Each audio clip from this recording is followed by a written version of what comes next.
Johnson, and this is Focus on Liberia. Hit it! From Cape Mount to Cape Palmer, Mount Nimba to Atlantic Ocean, Obomi Hills to Pokonjre, to educate, elevate, and promote.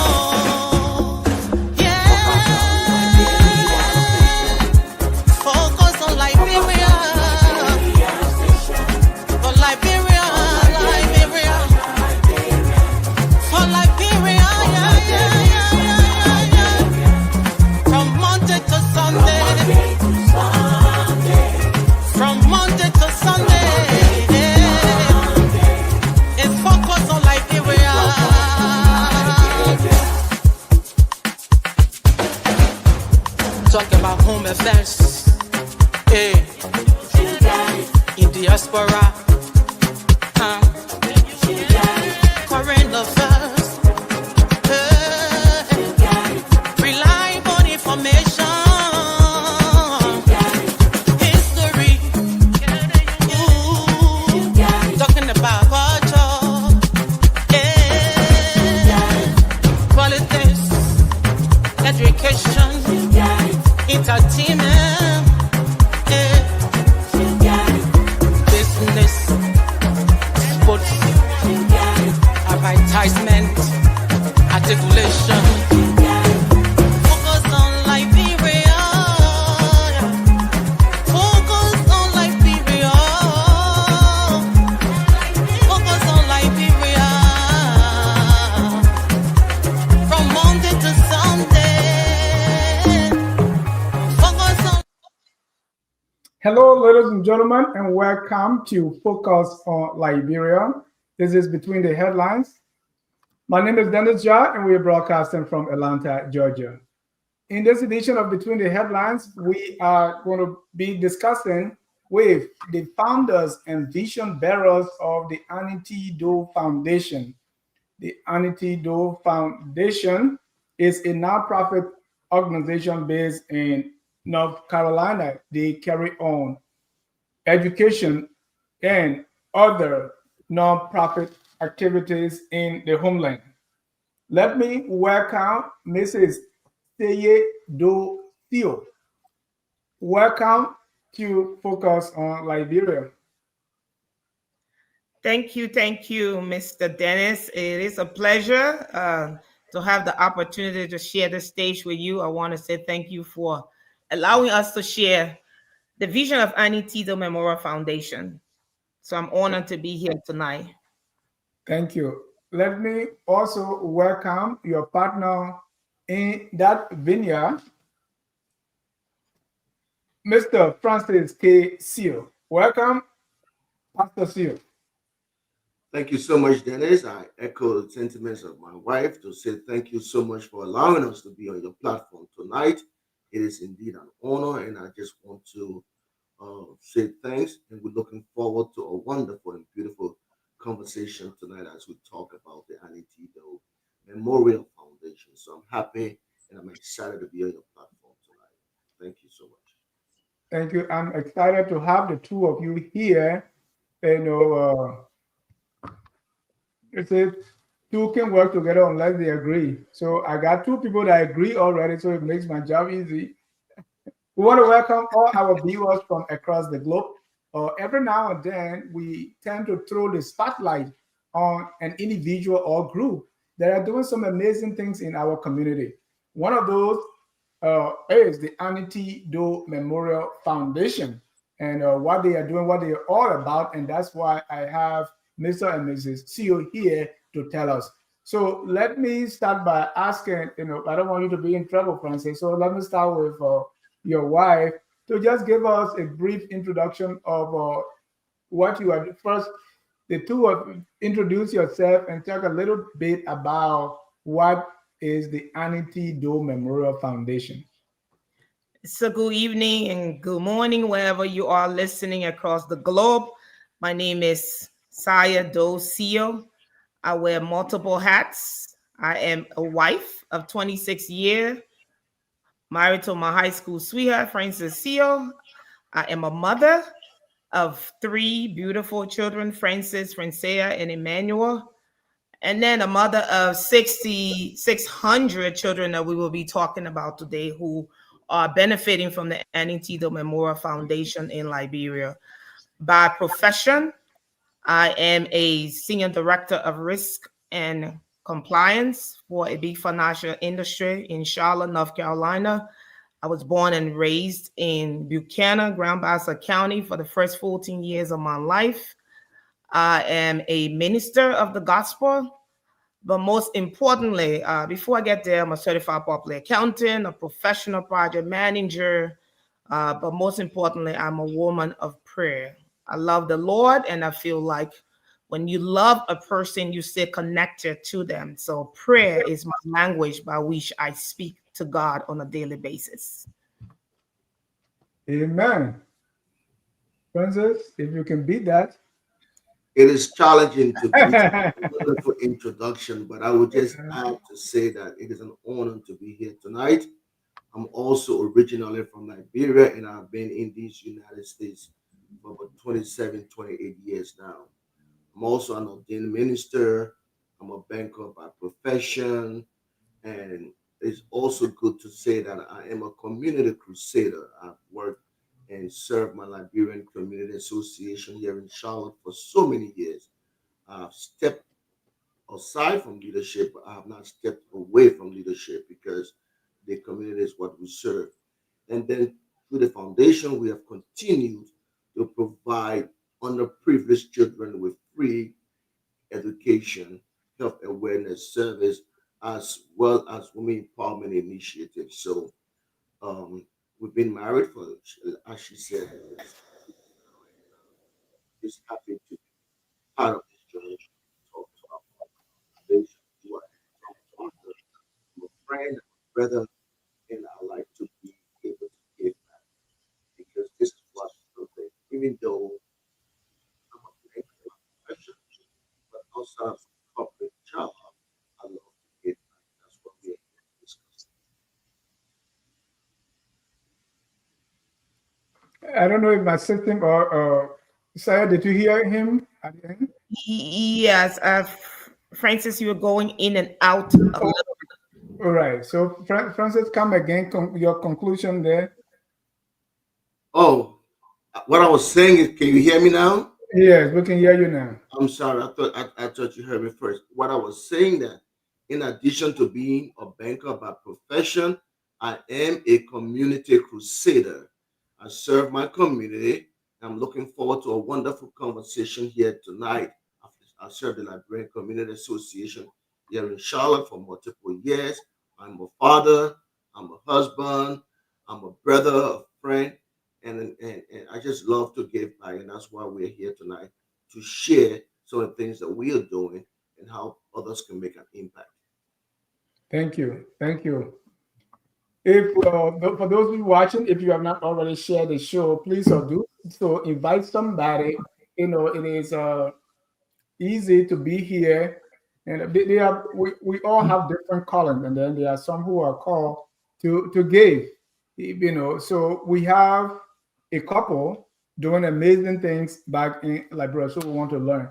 Let's start by saying, what is the Annie T. Doe Foundation? So I can start when you think about Annie T. Doe. Annie T. Doe is my late mother. She had 9 children. I am the last. She died when I was 14 years old, but she was a community crusader, a missionary, and a woman who believed in the power of education. Although, like many mothers in Liberia who never had the opportunity to formal education, I say my mom was the most educated woman I have ever met and will ever meet. She died when I was 14 years old, and fast forward, I think you going through the Liberian Civil War and successful in America. And 14 years later, we traveled to Liberia to visit. A visit that was just for a family vacation changed my life forever. When we went to visit Buchanan, Grand Bassa County, where I was born and raised, I saw the community, my friends with babies running around barefooted. It just broke my heart. I became impregnated with the vision of giving back in memory of my mother. We started the non-for-profit organization for 3 core purposes: education, where we provide free Christian-based education, K1 to 12th grade. Then we also do women empowerment, where we make sure our mothers and young girls in the community have access to vocational training and opportunities.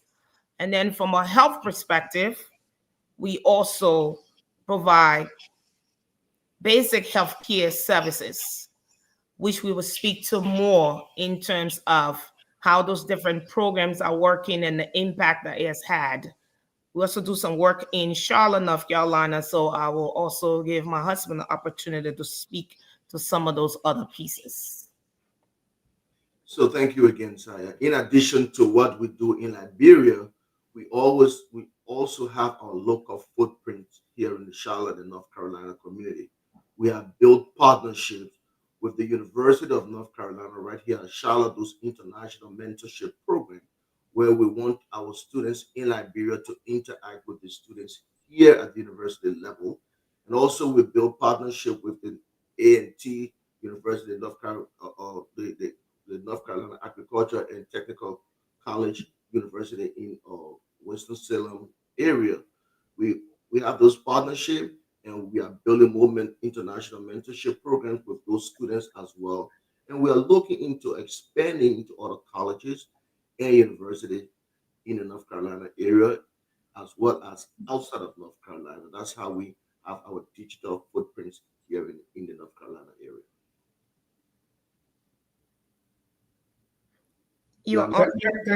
Thank you. Eleanor Davis is watching us from Atlanta, Georgia, from Loganville to be exact. Elvis, who is here also, is a beautiful and philanthropic couple, inspiring to see. You have some say congratulations. I hope she has the only female soccer team one day from Boston, the Boston Football Club. After Bleeding is saying, 2 great people, my respect, and you all have our respect. All right. So, let's go, a little bit more about what exactly you do in Liberia. You have a school. Where is the school, and what are you involved in? Let's talk a little bit about that. Definitely. So we talk about 3 different programs that we have in Liberia. So specifically, when you think about the Annie Tidal Memorial Academy, this is an institution that is developing, I would say, global leaders, the next future leaders of Liberia. We started 14 years ago with 75 students. And today we can proudly say we have 600 students from K1 to 12th grade who are receiving tuition-free education. And the first class will graduate in September of 2026, which is a very beautiful thing to see. After investing in the lives of these kids for 14 years, we get to celebrate and see the fruit of that. But the quality of the education that is provided to these kids is amazing. I say this to say, over the last 4 or 5 years, when you look at the West African examination results, our students always come out with flying colors, 100% passing rate. We compare some of our students who have traveled to the US in the middle of the school year and compete excellently in other schools in America. We have testimonies of that. So I am just excited to see what the work has done over these 14 years, how these kids are being developed. We also have soccer team, kickball team, journalism. So it's just not a regular basic education. It's developing leadership as well as academically. So I could go on and on because I'm very passionate about the Annie Tidal Memorial Academy, but to see how much development is being made in that community in Buchanan Sugarcane Farm, where the school is located, is amazing. We also have about 35 staff that are employed on full scholarship that are paid through the work of the foundation. Everybody at the school make US dollars, so whatever contributions we receive in the US, we have 35 people that are also employed. So we're not only developing global leaders for Liberia, we're also creating employment for the community also. So the school is in Buchanan, is like kindergarten to 12th grade. And, Yes. and how explain to me how you are putting up your first graduate next year? You said you never had 12th grade graduation. Just walk me through that. It's been like kindergarten, then later you add one class. What is it? Francis, you want to take that? You want me to take that? So certainly. So over the last 14 years, we did not just start with 12th grade. As she stated earlier, we started with 75 students first within the primary school area, where from kindergarten to 5th grade, 6th grade, and every year we've been adding classes as the demand grows. You know, so many people in Liberia, you understand the Buchanan area is challenging. Economic opportunities, they are challenging. So based on the support we've been receiving from our supporters and sponsors here in the States, we've been adding classes every year. By the grace of God, we added the senior high about two or 3 years ago, and those children now who have been passing from 9th grade to 10th grade to 11th grade, now they have now graduated from 11th grade. They are in the 12th grade. Thankfully, we built 3 classes because we knew they were going to be graduating every year. And so, by the grace of God, we have those 12 graders. That's how we started, like she said, from 75 to 600 every other year. We were adding 2 or 3 classes, and that's why we are so excited. Next year, around this time, we want to be having our inaugural graduation. Those students who've been with the program since kindergarten will be graduating next year by the grace of God. So one thing I'm going to add that also, as my husband spoke about the progression of the students, and we also build facilities along the way. So as we build our elementary school, junior high school, and senior high school, as those kids were going up in higher classes. I'm curious, even though your first 14 year was in Buchanan, I mean, why you chose Buchanan? A lot of people are doing their project in Monrovia. I thought you were going to say Ralphie Highway or somewhere. Why Basel? So Buchanan is where I was born and raised, right? So my parents settled, even though my mom is Gribble, my dad is Gribble, but they settled in Grand Bassa County. So I can say I'm a Bassa by breath. And when I visited Liberia, as I said, 14 years ago, this is where God spoke to me.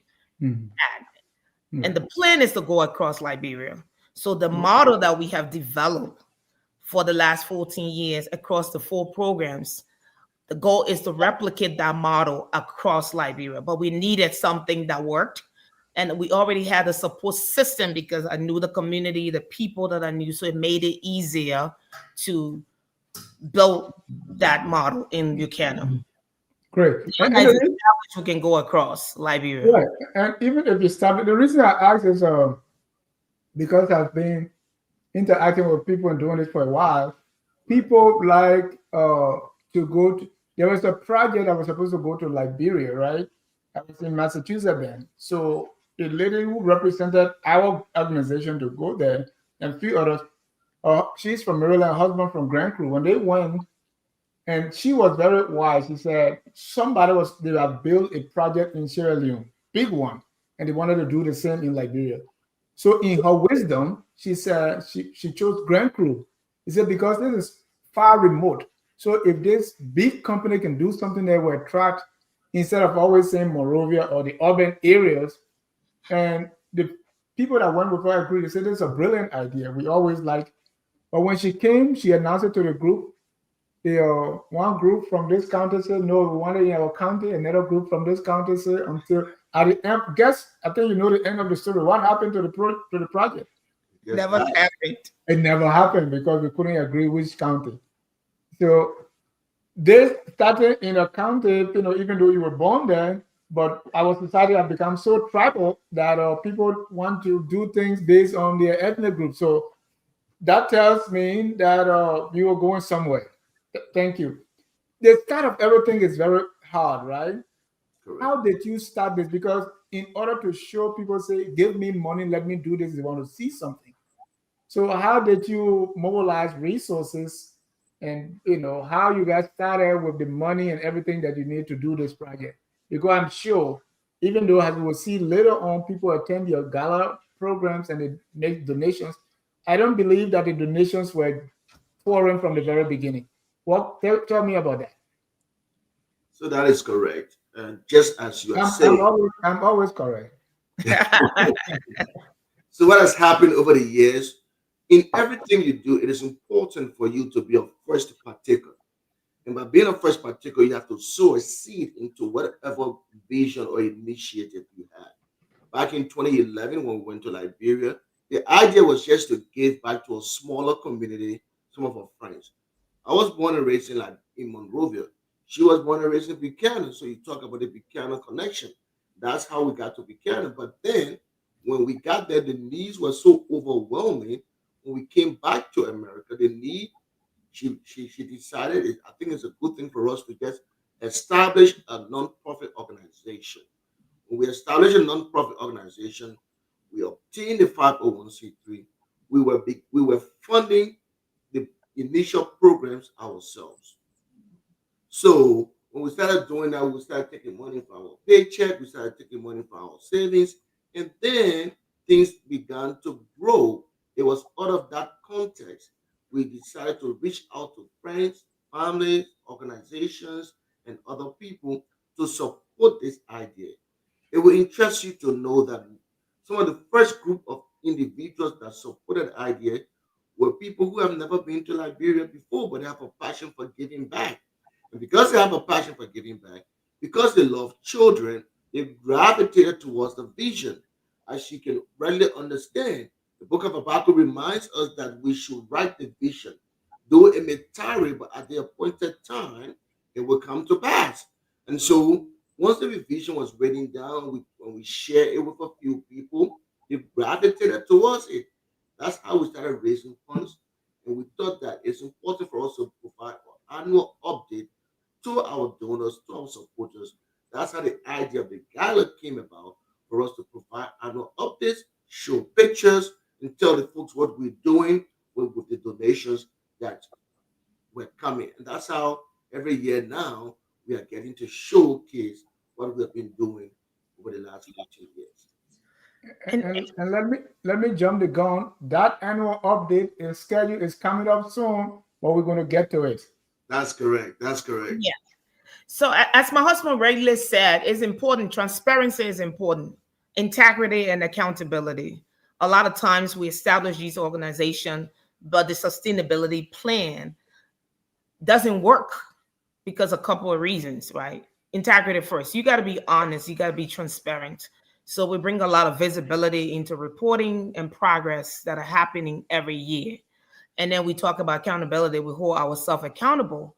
And we have a board of directors who also hold us accountable, whereby we are reporting upwards to other individuals who are also involved in the work. So to those who are listening and says, well, how is this possible? As my husband said, first thing first, right? You write the vision, you execute, but you got to be first participate of it. I can't go asking you to give me $500 if I can't even put $50 into it. So I got to be the first. And then if you give me $500, I have to make sure that the 500 is used for the intended purpose, which is critical, because you may get away with it for 1 or 2 months or 2-3 times.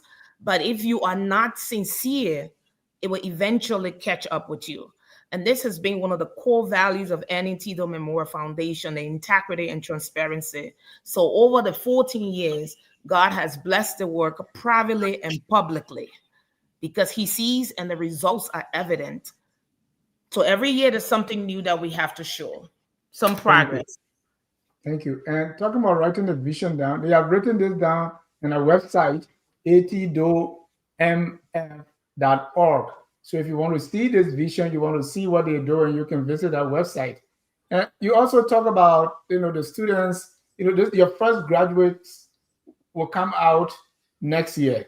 And I have one of those guys articulated. Everyone, per minute of introduction, I'm student MSN Data Sorry. of the class of 2026. Not just that, but also the president of the first graduating class. Wow, it is an honor, isn't it? Is this not evidence to show that the Anti-Dome Memorial Academy is investing on a free and quality education in bringing out bright and future leaders? Alright. Thanks to our sponsors and supporters for their impacts of support. You deserve a hand of applause. And on behalf of He's not all finished. of us too, we want to clap, we want to give a hand of applause, right? Oh, he's not finished. Oh my I God. know. He got one more minute to explain if you want to give me We'll, the we'll, opportunity. we'll come to that. We wanted to see him, right? So let's see. So now the graduation is next year, and you have your student council. I mean, he's well articulate. So I wanted to tell me a little bit about him before we can hear the rest of the story. Oh my God, this boy, I think he's going to be a future president of Liberia. So when we talk about capacity building, what the future looks like for Liberia, this is what we're talking about, investing in the generation that's going to take over from us, for Liberia. He speaks every year at the gala through these videos, but he's been in the school from kindergarten, very articulate. He wants to be an engineer. He's a good mathematics student. If you think about him, he participates in question bee competition across the county. He's always the first across other schools in Buchanan. But this is why we're calling on Liberians and lovers of Liberia to continue to invest in these students. Emerson Dunn gets to have this education because they're individuals who sponsor students for $300. You can sponsor a regular child to the education for the entire year. That takes care of the book bags, the uniform, help pay the teachers and provide lunch for them. Emerson Dunn now is at the stage of graduation. That's what I was saying. He hasn't finished. We're looking for inaugural Destiny Helpers because they are the first graduates that are going to be graduating in September of 2026. There are about 40 of them. And we're looking for each individual to pay at least $400 for this graduating class. And what's that going to do for us is to allow Emerson Down to have his graduation fees taken care of, his gown, this year tuition costs. The wire, because the 12th grade doesn't pay wire, we have a class every Saturday to prepare them for wire. So we pay the teachers extra. That's why our students have been successful in 3rd, 6th, and 9th grade, passing 100% the wire, because from the minute school starts, we start Saturday classes. So we have to pay extra for those teachers to prepare them. And that's what we're asking for, inaugural Destiny Helpers. And those individuals who will invest in these 40 kids for $400 apiece, if you have the opportunity to attend this year's gala, you will represent them at the gala. We're having a celebration like graduation. You will have the picture. You will be called to the stage. Your name will be in the program. Your name will be on the website. And then your name will also be published at the school in Liberia. So this 40 for 40 is important. I know, Francis, you want to say something. I'll turn it over to you. We'll get to that. And that's why I stopped him. So we, 7 years ago, you did one of those. Let's see.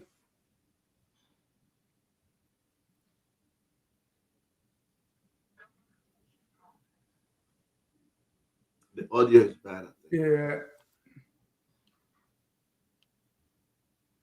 Sorry. Congratulations, this is awesome. Seriously. Thank Do you know what you're doing right now? We are Has it excited, soaked in? Certainly. Okay, good. So I wanted to first let you guys start off by just sharing what the foundation is all about, just for those who don't know about it yet. Yes, thank you so much. We are so excited. Anito Foundation is all about building communities and sharing the love of Christ. Our goal is just to continue to give back to less fortunate communities, women, children, and just be the hope builder. And we are in such a great community, Charlotte, a great opportunity with a lot of people who have just bought into the vision. It's just amazing how much support we've received. So the foundation continues to expand, giving kids free primary Christian education in Liberia, women empowerment. We've empowered so many women. We're also working with local schools in Charlotte. And now we are also beginning to expand our health strategy, preventative health care, all in Liberia. And again, overall, it's all about building stronger communities and sharing the love of Christ. So Francis, the reason I showed that because that time your gray hair was not alive. So Exactly. 7 years ago, it wasn't like that's 7 years ago. So just want to show our viewers that you started this, and I mean, I watched the entire video. You know, very nice. But you did one last year also, right? Yeah, every year we've been doing it. Yeah.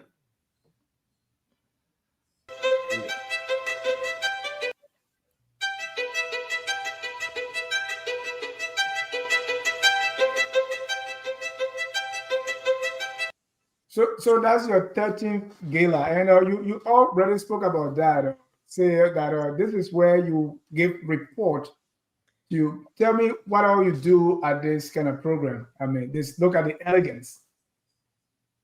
Let's talk to me while we just replace. Certainly. So think about it. Once we come to galas like this, our people want to make sure that our people come out ready to have fun. We want to provide them with the most information possible regarding the progress of the foundation. As you can see in the gala, as you can see in the video now, all of our guests are ready for a beautiful evening. We give them status update as to what is happening what has happened in the foundation over the last 12 months. We honor individuals in terms of community. We give community service award, humanitarian awards, and people just come out and dress in the best and brightest. We also have what we call a best dressed event where folks will come. We have the best dressed male contest, best dressed female contest, and sometimes we bring one of our best entertainers, as you can see. David Mel was in the picture, just having a wonderful time. We enjoy him because once you give all of these reports, you talk about what is happening in the foundation. People want to relax and have a wonderful time. So it's not all about talking, but it's also about partying, fellowshipping, giving status update. That's what this foundation is doing at the gala. I want to encourage folks to come out and be ready to have a wonderful time. But one thing we are not doing is that we are not selling tickets at the door. That's why we're encouraging folks to buy their tickets ahead of time because this is a catered event. We have to let the caterers know that we're bringing, say, 200 individuals or so. Without that, there's no way they can plan properly. And the elegance that comes with this, most of our donors, our folks that are coming, they have not been to Liberia, but we try to bring Liberia in the room to give them that experience. The cultural experience is there. And these are some of the things that I'm looking forward to. That's why you see a lot of them coming to hear more about Liberia, hear from the students like Emerson Down, who was well articulated a few minutes ago in the video that you shared, and just looking forward to what's next. We always come with what next. Now our students are graduating. Some of these guys have been following us for 14 years, and they are going to be excited. That's why we're calling in the 40 for 40. Come and stand in for one of the students that will be graduating. Fundraising is important. Besides the graduation, we talk about 600 students. And those 600 students need sponsorship. We have less than 25% of our students sponsored. So this gala is critical to the success of the program. We want to increase our student sponsorship base. For $300 a year, you can sponsor a child. And go to our website, the information is there. And a lot of information will be made available, not just through the gala, but through our email communication, to the website and other things. I'm sure Stacey can add more if she's in space.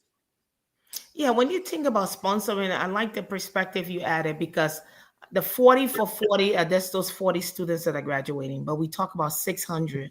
So the upkeep of the school, we leverage those people who sponsor the students to take that funding to be able to pay teachers, get supplies, and all of that. And it's a perfect opportunity for you too. For $300, that's a coffee money for some people that I know, right? Or lunch money. But you have the opportunity to invest in the child. You have the child's annual report card.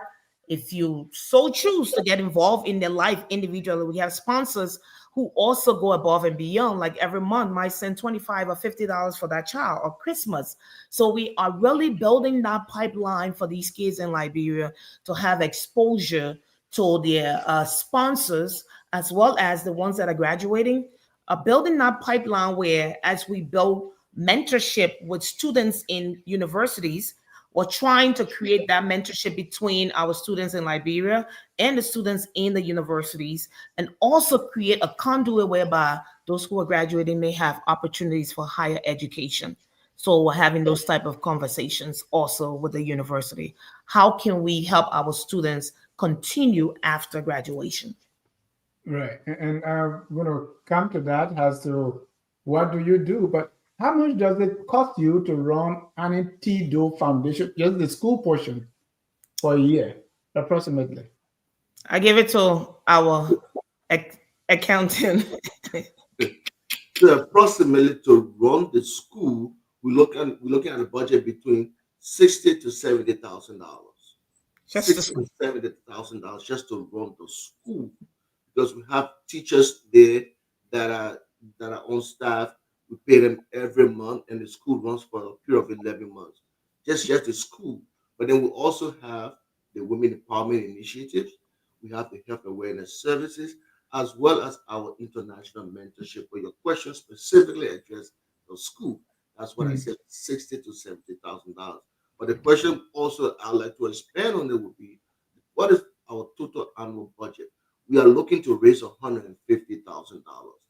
$150,000 to run the entire program, from the women empowerment. When we speak of the women empowerment, we look at the sewing program, we look at the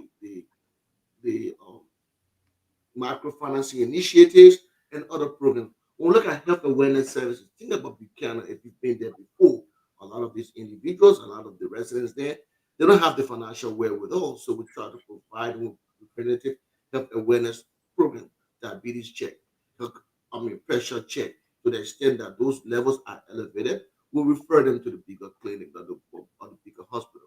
And all of those different things. That's why it's important for us to raise sufficient funds, because we are providing, mind you, tuition-free education.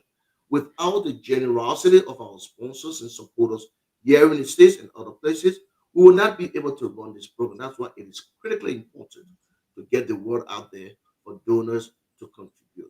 All right. If we're charging through tuition, we probably wouldn't be out here doing this outreach. Yeah. So where do you get money from?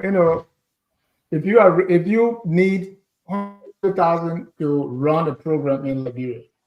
So we get money from our friends, our supporters, from organizations, from churches. They will interest you to know that there are some churches here in North Carolina that have mission committees, they have mission programs, they have international missions. So they support international missions. They support and think about it. They want to make sure they have a global outreach. There are individuals here in the States that love to travel. We have done 3 missionary trips to Liberia, even though we go every year, but we have taken our missionaries to Liberia on 3 separate occasions. These are people who have never been to Liberia before, but they decided, because of humanitarian purposes, because of missionary work, they want to give back. And that's what we continue to do. So organizations, corporate sponsorship, we're trying to seek into that. And we're leveraging all of our network here to raise funding. That's where we get our money from. And then through this gala, we are raising funds. For instance, we say $300 sponsorship for a child. We tell you about $400 to 40 for 40. And we're trying to raise sufficient funds to run the program. When those funds are not raised, then the program is going to be challenging. That's how we raise funds. We're reaching out, letters. We have letters campaign. We have email campaign, word of mouth. and just think about it. Through organizations and platforms like these, the word can get out, and then we tell other people who have similar interests to support the events we have. Hmm. Thank you. And I know this supporting this, something like this in Liberia is not easy. I run Focus on Liberia. We have people in Liberia. I interview a lot of people. I talk to them who have these things. And I tell you a story, and I think you may have a similar story. There's a lady a friend of mine who opened up health center. She's a nurse in Liberia, and she named the health center after her mom.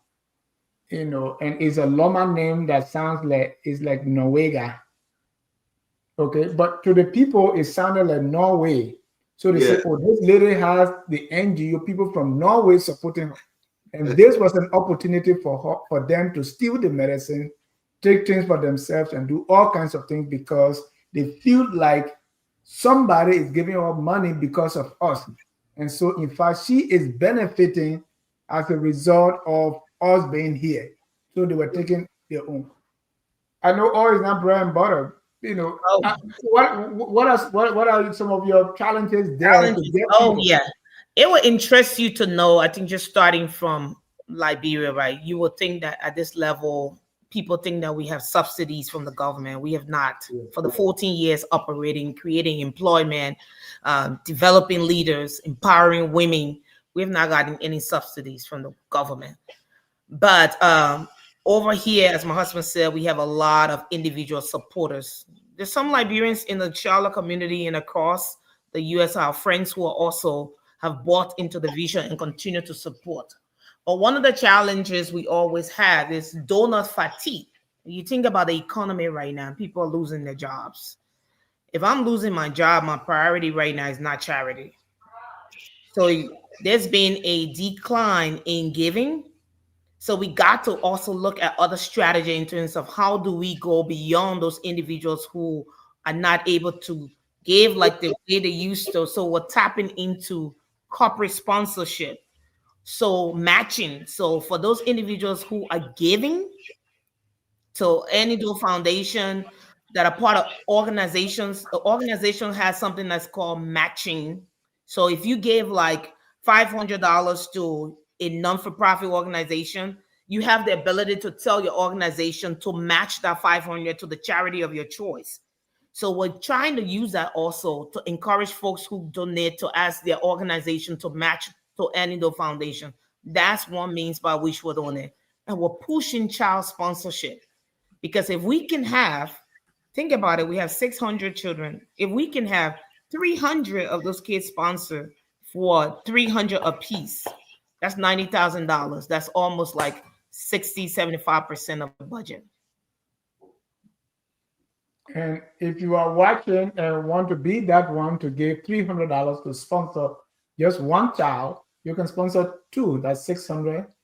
Three, that's 900. So just for $1,000, you can sponsor 3 kids for an entire year. Zelle is info@atdomf.org. Cash App ATDO1.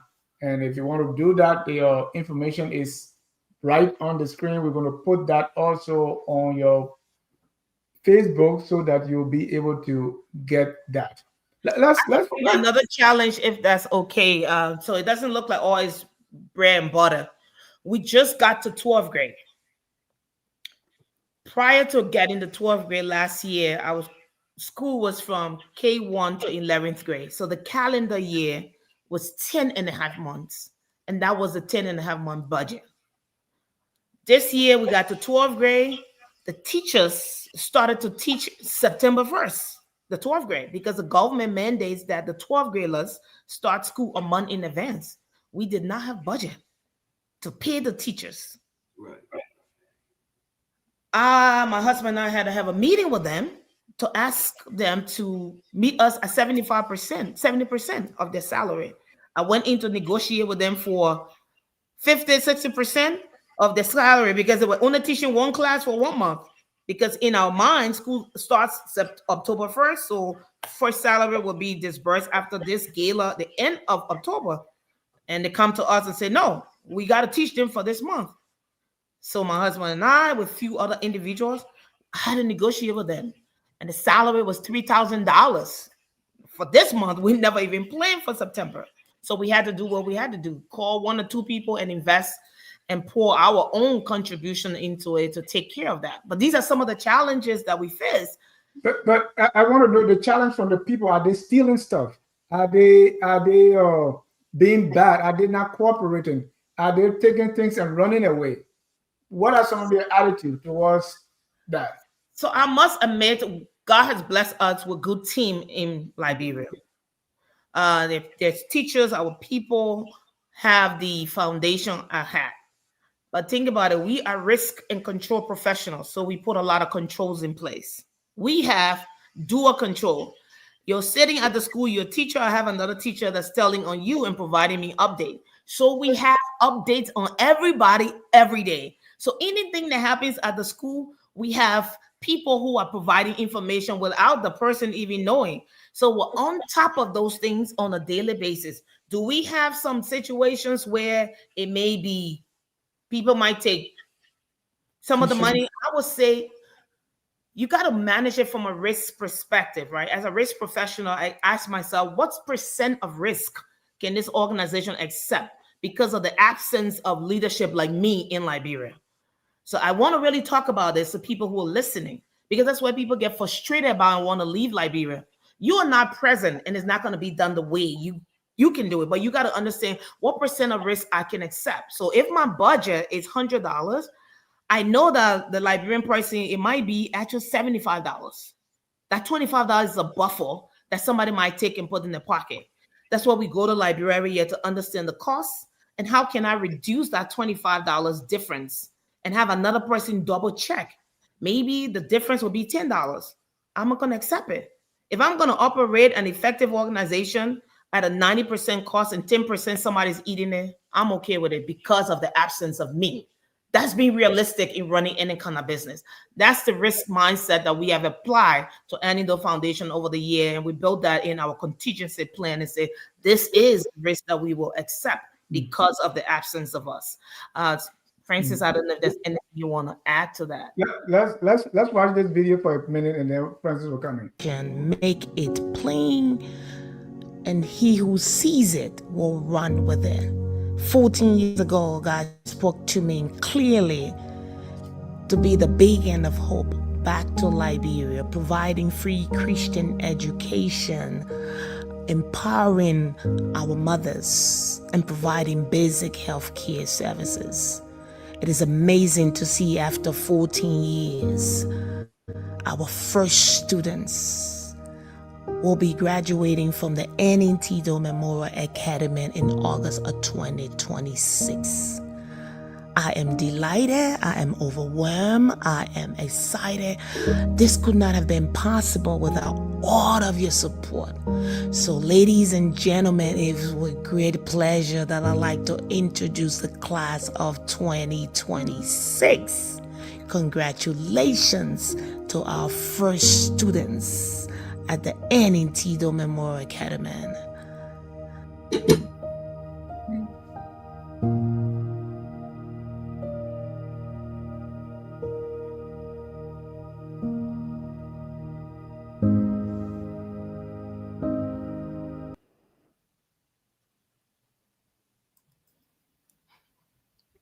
Oh, Definitely. That is really emotional.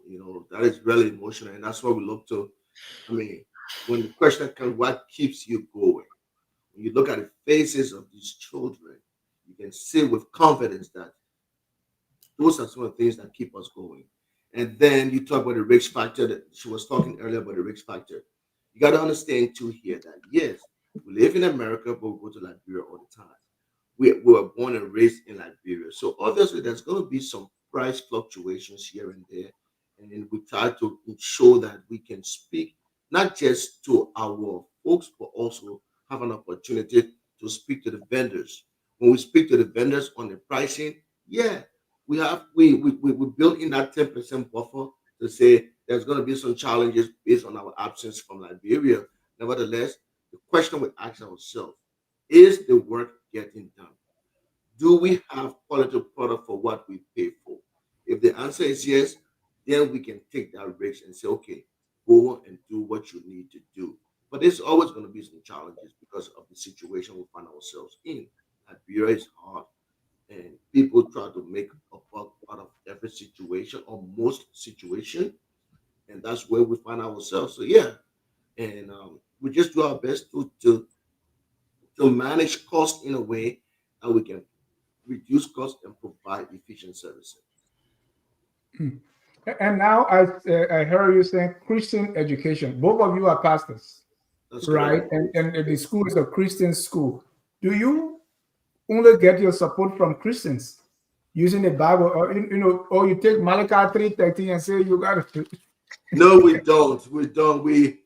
While it is true we are Christian based, we have friends and other individuals who may not be Christians, but they believe in the vision as well. We don't take our donations only from Christians. As a matter of fact, as a 501c3 entity, you want to make sure that you are not discriminating in terms of your donation or request. So everywhere that anybody who wants to support our program, we encourage them to do so. And what is the strategy? First, let's listen to our Memorial man. Foundation, would you like to introduce yourself? I am David Franks. I'm senior pastor of First Reformed Church in Landis, North Carolina. Awesome. So why do you support NNC Doe Memorial Foundation? Because years ago we saw Saya and Francis's their vision, and we caught that vision, and it became contagious with our church family and with our mission team. And we have always looked for godly instruments through which he is working and doing a great thing to support. And this is definitely one of those missions. Awesome, awesome, awesome. So if you could describe philanthropy in one word. One word. One word. And you can describe why. All But right. tell me what's the one word and why. All right, the one word would be stewardship. And I would add to that godly stewardship in that there's a different way the world handles the giving of money, and God's people handle the giving of money. Stewardship. So you must talk about donor fatigue, and you know that what is the strategy to get people to keep going? Like what the pastor said, it says stewardship. You guys are managing what has been entrusted to you faithfully, But I want to be, very blunt. There are a lot of pastors who will sell blessings so that you can get money. Do you ask people to sow seed? Do you have handkerchiefs and oil and all kinds of things to get people? Sometimes you raise people from the coffin so that people will believe you and then pour money into this ministry so you can support. First of all, we don't have a church.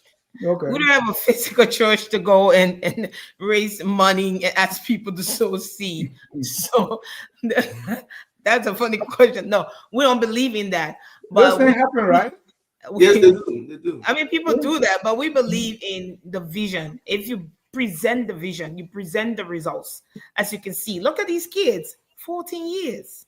Over the years, this Pastor Dave Frank, I'm glad that you show this. This is one of the churches that have stood with us for the past 14 years. And he's going to be, his entire church, his church and some of the members will be at the event this year. We will be recognizing them. They actually sponsor a whole class. The kindergarten class is named in honor of them. So every year they sponsor the entire class. So this is how we do it. We go to churches, we share the vision, and then individuals also might say, I want to buy or name a class in memory of my mom or my deceased family. So we offer those type of sponsorships also. So not just at an individual level, but also at church level. So we visit different churches and organizations to share the vision. And then we leverage something that they call table champions. Mm-hmm. There are individuals in the community outside of our board who ensure that every year the gala is sold out. So the gala bring together over 200 people every year. So we have about 10, 15 table champions who will say, I'm responsible for bringing 10 people to the event. So they are also reaching out to their network of people.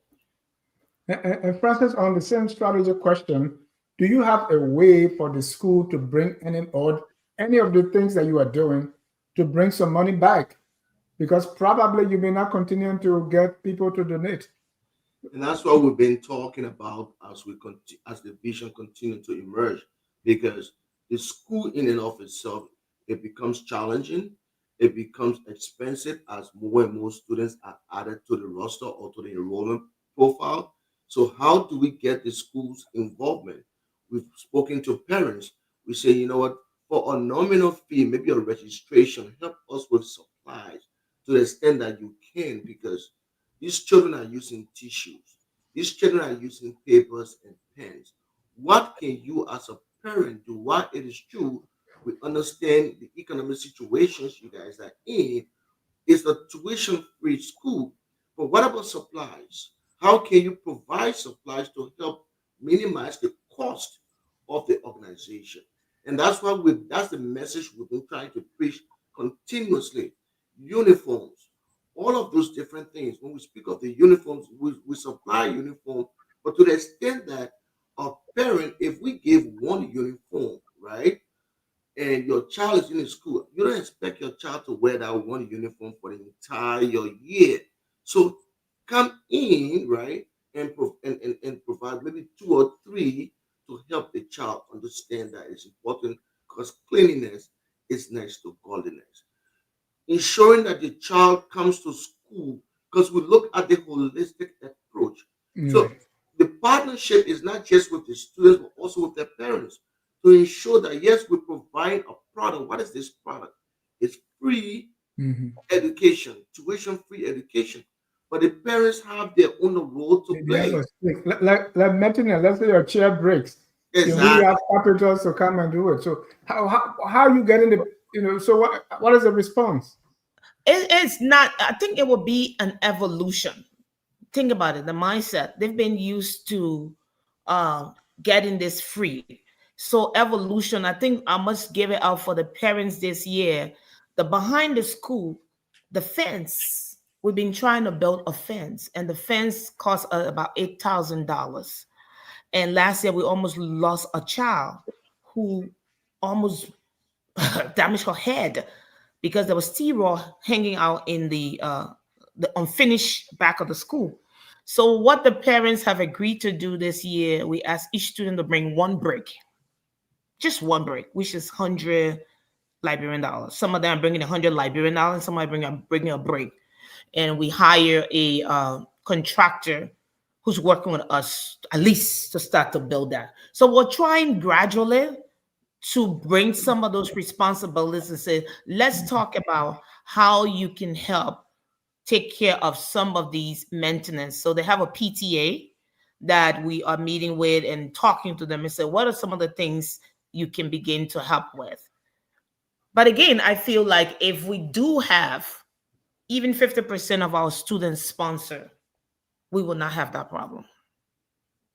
And that's why we're still pushing the child sponsorship.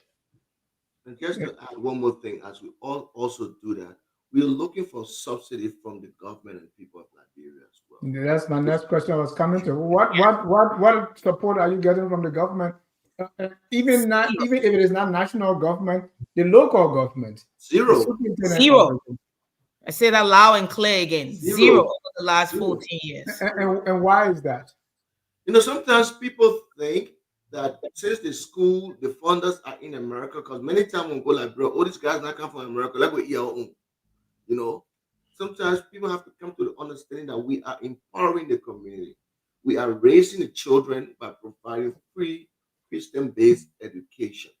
But you will see there are some local officials who may come on campus, and you know, you've been to Liberia before, so they will come and say, "Oh, you need this, you need that. We need something from you." So it baffles me that we have not had a situation where government or local representative from the government will come and say, "Let us provide you with this because of the level of education that that you are providing to our students.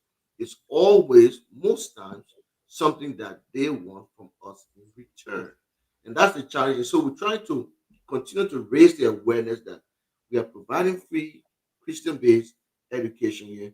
There should be what we call public-private partnership, where the government or the local authorities can come in to provide some other services to the school, even if we are not in the national budget, because there are other schools in Liberia that are in the national budget, they are getting subsidies. Unfortunately, we are not. And you rightly put it. If we don't have donations from America, the school is not going to run in Liberia because we don't have sufficient, we don't have funds coming from there to support the program.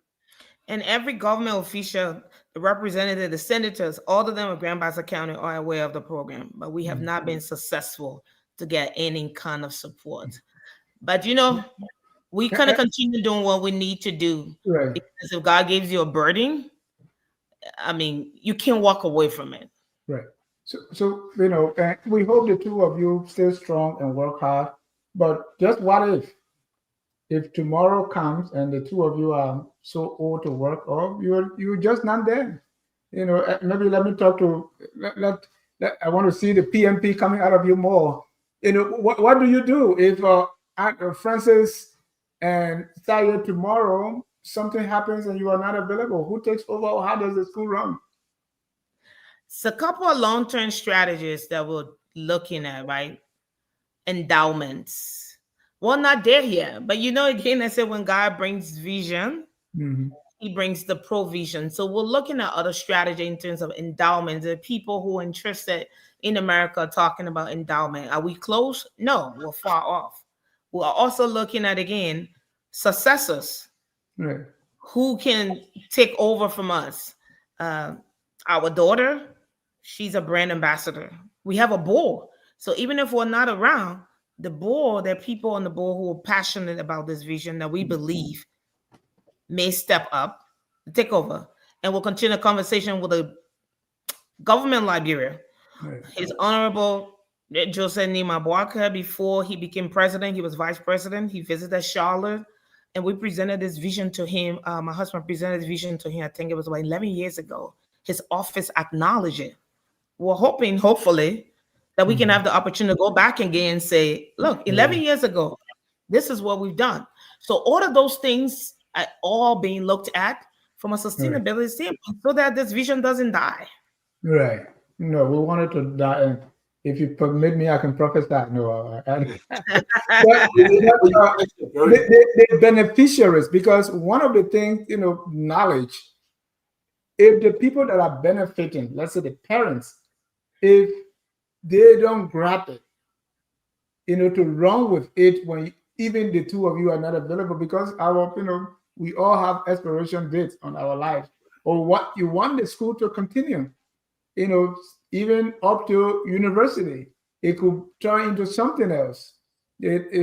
So I hope that you continue to teach the students and the parents so that they will take over. I mean, who knows? Maybe Comrade Dan will be the next principal, and we'll move on. But let's talk more as a result now. What do you want us, the listeners and people who will listen later, to do? The call to action part. Wonderful. So when we speak of the call to action, there are two things. We have a gala coming up. At the same time, we have our website that the information you have displayed on the screen. You can hear more about the initiatives we're doing through the website. But this gala is critical to the success of the program. We spoke of the 40 for 40. What does that mean? 40 of our students are graduating next year, but these guys cannot afford the graduation gowns. These guys cannot afford the wired tuition. So we want to raise those funds now to enable us be prepared for September or October of next year, right? To have all of these things ready for graduation. We have a gala coming up, 600 students. Less than 20% of those students are sponsors in terms of child sponsorship. And so we are encouraging, the call to action is we are looking for individuals to have consistent child sponsorship. By consistent child sponsorship, $300 a year, you can support a child's education. Not $300 after every 3 or 4 years. It becomes challenging because the child is in school for every year. We are looking to partner with individuals who will grab this vision. I don't know if she talked about the Women Empowerment Initiative. We just talked to Duke University, and we had a lot of donations from them to the health awareness program. These are things that are going to Liberia to help with the situations back home as well. And so October 18 is when the gala is going to be. October 18 at 6 p.m. Visit our website. When you visit our website, we have pricing models here for the gala that is coming up: 200, 120, and 500. It tells you what you get for the price points that you pay. So we are making a clarion call to all our supporters and our donors out there to come and be a part of this history making event. Get your tickets as soon as humanly possible. Continue to sponsor a child. It's going to be an event like none other because you'll hear from our students themselves in their own words.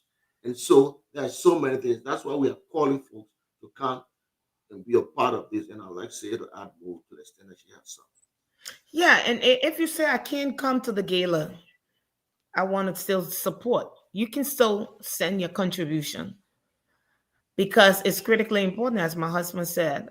The building of Liberia depends on all of us. We can't wait for the government, right? We all got to do our part. You may not be able to do it on this large scale. You can support a woman. You can support a student here. You can be part of the Destiny Helper. So again, we're just calling on all Liberians and lovers of Liberia and humanity to join the mission. And let's continue to make this world a better place. I know we talk a lot about the students and the opportunity, but I have sent you a link about the women program if you just want to show maybe the first 5 minutes of that video to see what is also happening when the women are empowered. These women who never had the ability to sew now have been trained, and then they're the ones making the uniforms now. So you talk about sustainability plan. We're also opening a global woman production house where after the graduation, they're now going to be working together as a group where we can solidify contracts and take other uniforms across Buchanan and even Liberia for them to produce the uniforms and be able to help sustain the school also. So a lot of different sustainability plans are underway to keep this program going. We'll just continue to plan and cast the nets as wide as we can.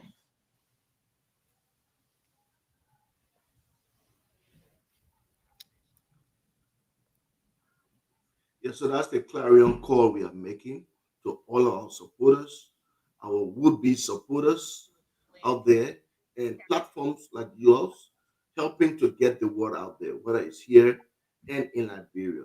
You struck a very good point. Continuity, sustainability in Liberia. We want to grow our donor base in Liberia. It's important. Besides government, there are private citizens and individuals who are passionate about education as well. And so we have to want to reach out to them to say, guess what? You can also make a difference. You can also be a part of this change that we are all talking about. When the president talked about Think Liberia, Build Love Liberia, and Build Liberia, these are the things we are part of this arrest agenda because we've captured, we are clearly in the E, which is education. And that's what we continue to provide to our children in Liberia. Now, could we sit back in America and say we don't want to do anything? Yes, we could. Could we say, well, government should do it all? Yes, we could. But at the same time, we want to make our impact in whatever ways we can. And that's why we continue with the foundation as well. Thank you. Ladies and gentlemen, if you are just joining us, we're in conversation with the founders of the Annie Doe Memorial Foundation. If you want to be part of the conversation, just even if you don't have money to give today, just say thank you, or I see you, I see what you're doing. And let me tell you, because we've had our focus on Labrador since 2017, and because we talk serious issues like this one, so sometimes we don't have all the crowd that the G's and Fries show may have. Right. But people will call and say, I like what you do, thank you. That alone keep us going. So if you are watching, and we talk about the 40 for this 12 grade, they want 40 persons because they have 40 students, right? Correct. You need 40 persons to pay $400, $300 for the school year, and the $100 for the things that go on along with graduation. So 40 persons paying $400, which is there is 16,000. Yeah, that's a little money. So if we get from the show, we need 40%. If we can get even 20 on the show, say I will pay $400. I don't have all 400, so I'll do it in 2 or 3 installments. They'll take it. So please call if you are that person. Call. Unfortunately, we don't have a way of promising you gift. So the number to call is 605-313-6004. The code is 791403 pound. What are the ways you want people to give some money? I already said we have the 2 Zelle and Cash App, Right. or you come to the gala, or there are different ways they can give. Or you are in Liberia. I know you're going to talk about it. Someone in Liberia want to give, and you can also give your time. You can also give labor. Go there and build a bench. Help a child to cross the road. Yeah. There's so many ways we can give. So if you want and you are available, please call. Sarah, if there's anything that you want people to remember, or to people to come to the gala and do. Some people like for me, I don't know how to dance, but I love to watch people dance. So tell me about the gala, what maybe somebody, what are the different little things that some people may enjoy, other people may not. Some people don't like talking, but they want to have fun. For some, they want to have something else. So tell me all the different things that are there that I will see when I get there. So I say, when you come into the gala, I know my Liberian sister would love to dress. That's the place. You think about the red carpet. That's our Hollywood. This is the Hollywood Hall of Fame for the gala, because this is where you see our Liberian sisters beautifully dressed. I know every Liberian woman loves to dress. Likes to take pictures. You got beautiful scenery to take pictures. We're having it at the Charlotte Motor Speedway. As you can see, there's no joke. It's classic. You get to meet a lot of different people beyond just your Liberian community. So you expand your network. You get to participate in the best dress competition. You eat good food, dance. We have a DJ. This year is going to be DJ Kiss, Tone Chimmer. So you get the opportunity to also party for a good cause, good food, beautiful pictures, and just network. And I think the most fulfilling part is you're part of a bigger thing that is taking Liberia to the next level. At the end of the day, what will you be remembered for? I supported this charity that is transforming the lives of so many women and children in Liberia. Just by being present, or just by contributing $1, you're part of the bigger mission. Francis, how do you want people in Liberia or people outside America to give? Through our website, if they're outside of the United States, or even here through the United States, because in Liberia they don't have like the Zelle or the Cash App, so they can go to the website and make a donation. They can, for those who have Zelle, they can do that as well, or they can give you talk about volunteering. They can give their time. They can go and help to clean the school. They can go to the school and ensure that things are okay there. That's and by doing that. One of the things I don't want to see is where we are providing education for the children, and then we go to Liberia. Not only do we see the children, but we see the parents coming to ask for what we brought for them too. What about a situation where we come to Liberia and the parents can say, "Thank you, here is a money that I brought for you in appreciation for what you are doing for my child." So those are ways through which we believe our parents or the community in Buchanan can help. They can ensure that instead of the children going to the marketplace to sell, they should come to school. Encourage them to come to school to the extent that they can take on a project. My wife talked about a fence project. There could be any other project that the community can come on and take on to say, we want to paint this class. It may cost X amount of dollars to paint the class. We know what great job the folks are doing in America, but from our point, we don't have all of the funds, but we want to paint this class. Those are some of the things I believe, right? The local community can do and get involved in. Do you have a way for the students themselves to give back? Let's say in America, for those that are on scholarship, you have a work study program, right? Is there a way that people like Emerson Down can give back? Right, they can give back either by people like Mr. Dan. I call him Comrade Dan. That's how they talk now. Like Comrade Dan can teach or do study class for people in 5th grade. Or there are ways that the students, because normally we in Liberia we are used to free since the war and this NGO mentality. Yes. Everybody wants something free. What are you putting something on the students to give back? So you talk about Emerson Dunn. As a matter of fact, Emerson Dunn is doing study class. He's teaching his peers, helping to prepare them for the WIAC. So they have math and English class. But back to your point, there are younger students that are struggling in school. So maybe there's opportunity for you to volunteer and teach the lower class to help them, those students who are struggling with the different subjects. There's opportunity for you to do that. So there are plenty of ways you can go on campus. Yep. You can students can go after school, a way of giving back, work.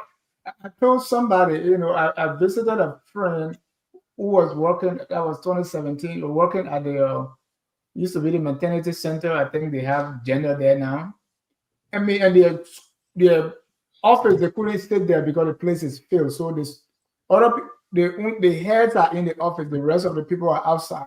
Yeah. So if you have little thing for them to do, you call. I said, if I'm working here, the first thing I'm going to do, for a month, I'm going to track what you are working on every hour. If I track that and there is no need for you to pay your way from Bannersville all the way to Bypass, I will tell you, come to work 3 days a week, the other 2 days, go to both to Goodrich High and volunteer. Do something. You will still get paid.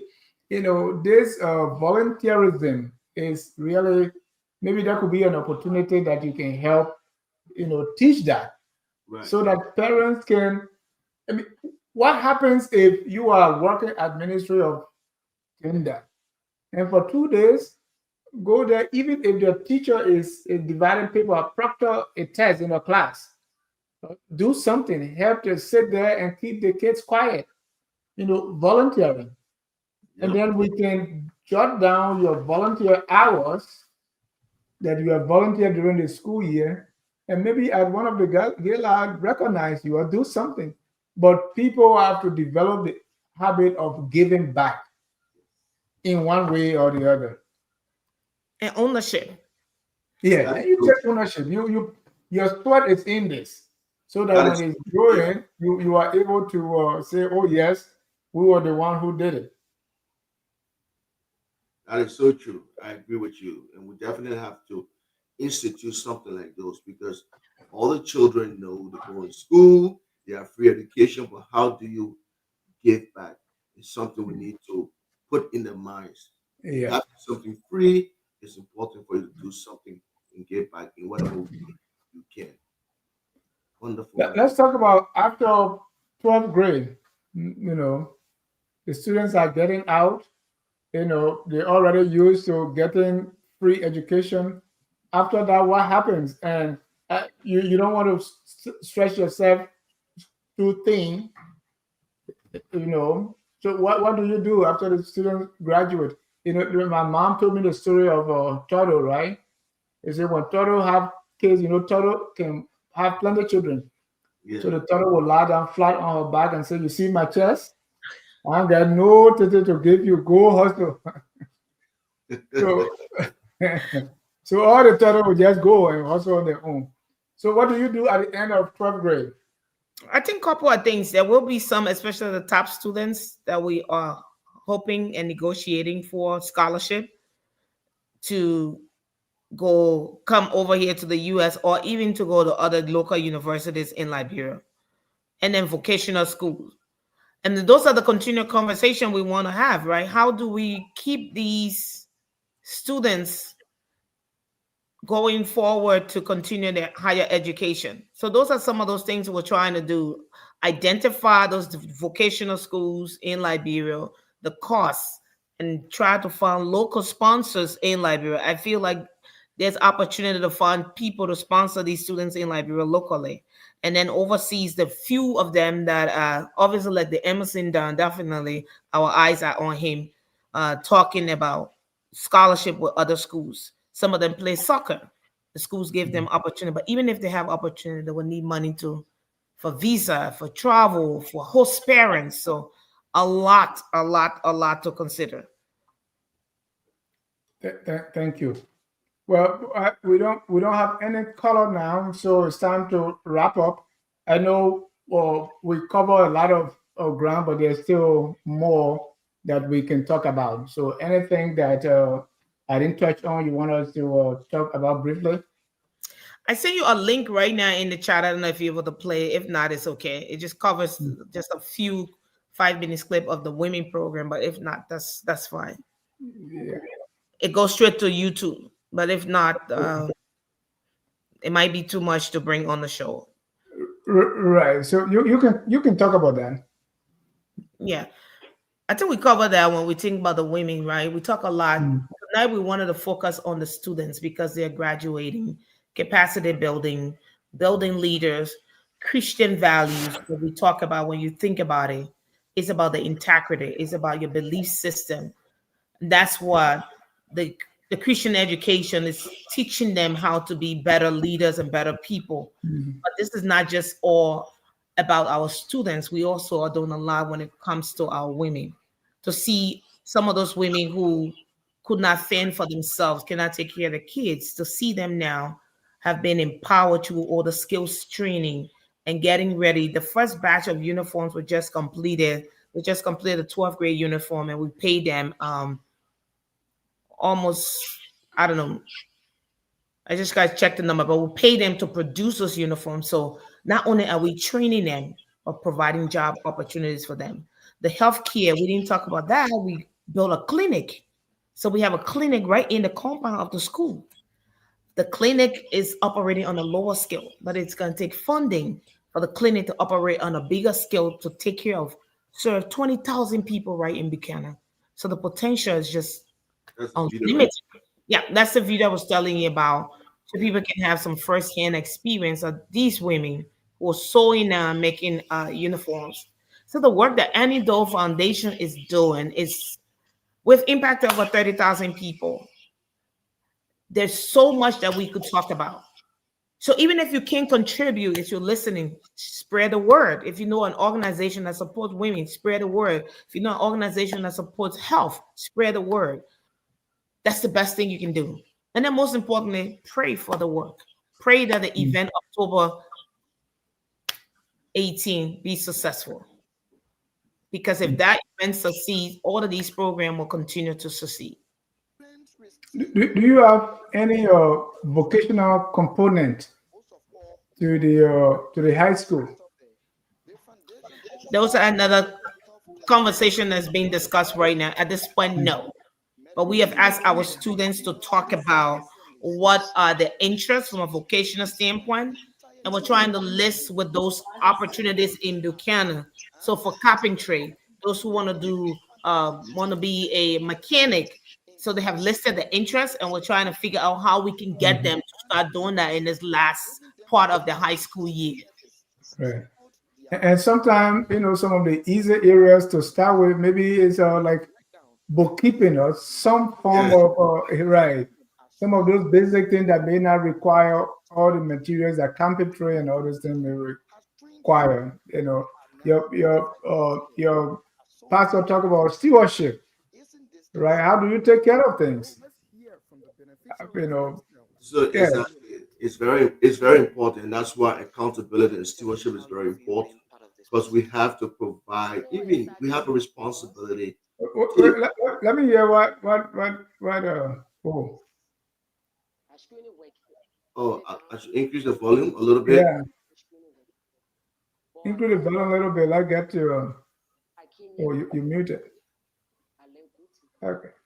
Okay, are you good now? It's still low. Okay. That's fine. Go ahead. Let me increase the volume. Looking for people to sue. Now, okay. They when the interviewer, they pull a list. I came first. We were the first graduate from the school. First batch. Yeah, from the school. Okay, now we took the interview. He came up. I graduated 9 months, and then Brother Israel decided to call her back. We came back. They start teaching all again, and then they get all the uniform contract. I tell God, thank you that everything going so smooth with us. I tell God, thank you plenty. Like me now, I can join the uniform from start to end. I end everything. Yes. So I tell God, thank you. So when you graduated from the first batch, what were you doing? I was like, you see, after I graduated from that, when you need to the shop, I took my machine, I carry small for data that they were learning 1 or 2 things. But after my father died, I left the tailoring business.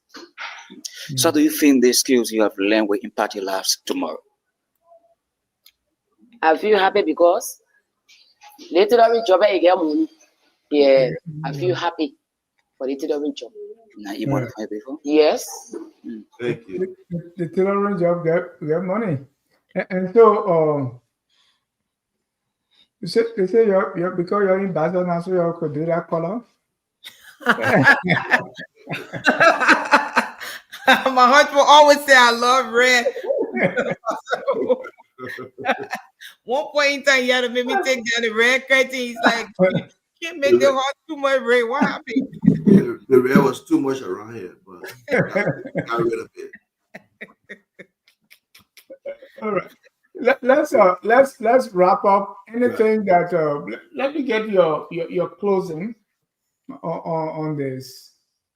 Anything, if you want, anything to leave in the ears of our people watching and those who will watch later. We have thousands of followers on Facebook. Over 110,000 followers on Facebook. Over 30,000 followers on YouTube, Instagram, other places. So those who are watching now and those who will watch later, what is the one thing you want to say to them that they will remember? And on a serious note, I can go. Every individual is called to do something. The size may not be the same, but you have a call to do. So whether it be sponsoring a child or assisting another organization or starting a new business for yourself, I want you to find it in yourself to do that thing now, because nobody knows the hour. You don't know how long you are going to be here. What do you want to be remembered for? For me, this is legacy building. You as an individual, the president has a clear call for my Liberian brothers and sisters. Think Liberia, build Liberia, love Liberia. We cannot wait for the government to do all. Even in the Western world, community and service are key. So whatever you can from this podcast, I hope it has inspired you to see couple here who's been able to do all of this, you can do even more. So just do not sit back and do nothing. What you can do is to put yourself to work however way you can. And I hope that will be Antidote Foundation that you say, well, I'm impressed and I want to support. There's so many ways to support here. Thank you. For me, I just share the same sentiment.